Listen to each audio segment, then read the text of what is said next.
What's up, y'all? Welcome back to Girl Talk with Grace. This is still season 1, The Sacrifice of a Parent.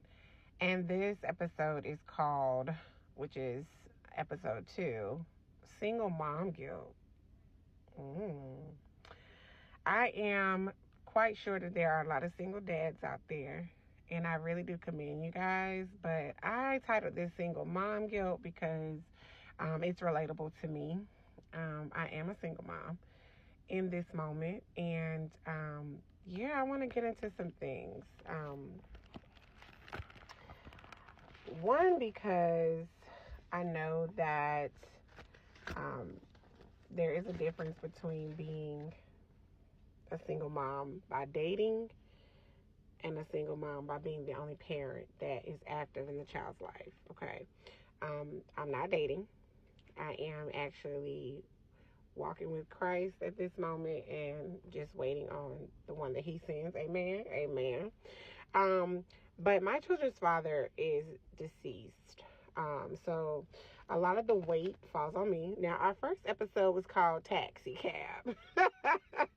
Taxi service, right? So we talked about how us as parents have to run the children here, there, everywhere. And it's just part of our daily due diligence, right?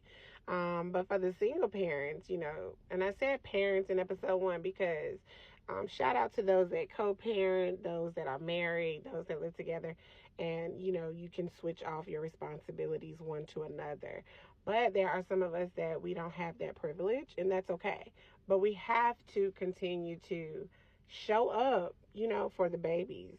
So I wrote down some mini topics, guys, to cover single mom guilt. And let's get into some things. Let's get into it. The first one is titled Hot Meals. Now, I know what y'all thinking. But this podcast is going to focus on encouraging each other to just stand up and see ourselves, to listen to this podcast and realize that you're not alone. You're not the only one that is experiencing this type of thing. And that we all can relate. Hello? Let's lift each other up. Single mom.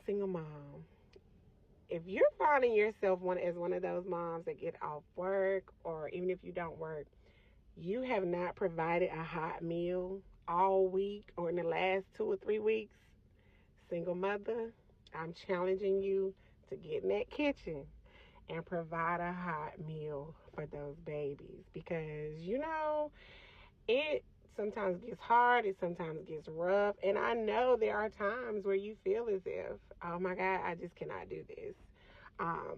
But it is so essential for your children to eat a hot meal. And now that school is coming up, let's challenge ourselves. In the morning, provide them a hot breakfast if you can, if your schedule allows for it.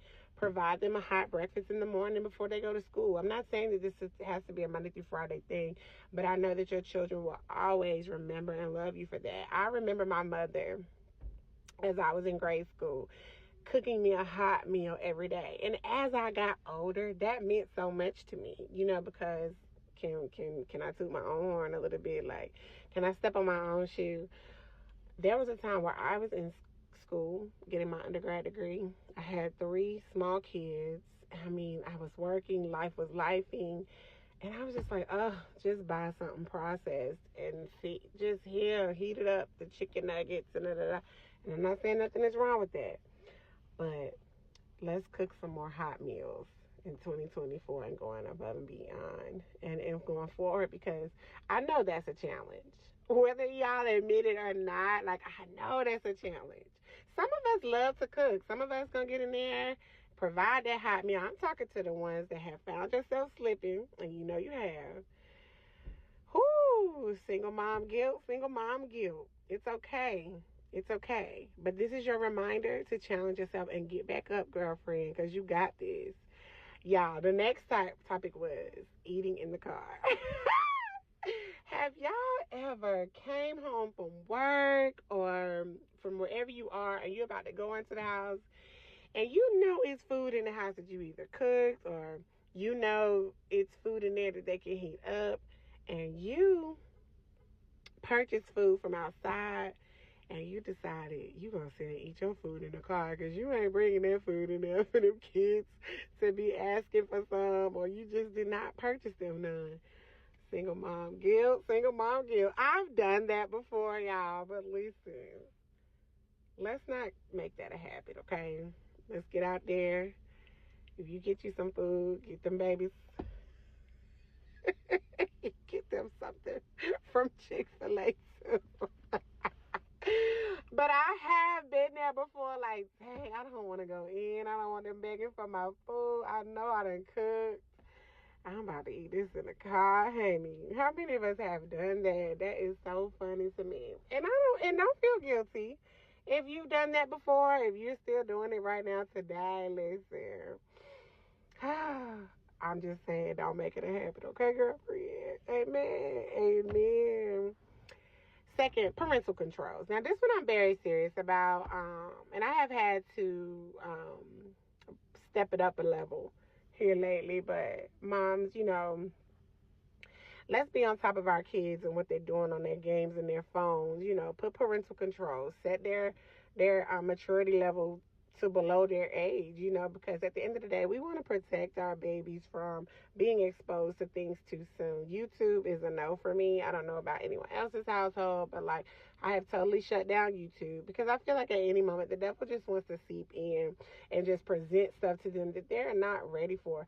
And you know what I've noticed, even as being a social worker and a mom, like if I found myself laughing at certain things and the same things are accessible for my children and their peers to laugh at, why are we looking at the same things? Absolutely not. So yes, this is my encouragement to you to put parental controls. Set it to where they cannot access certain things without it coming to you for permission.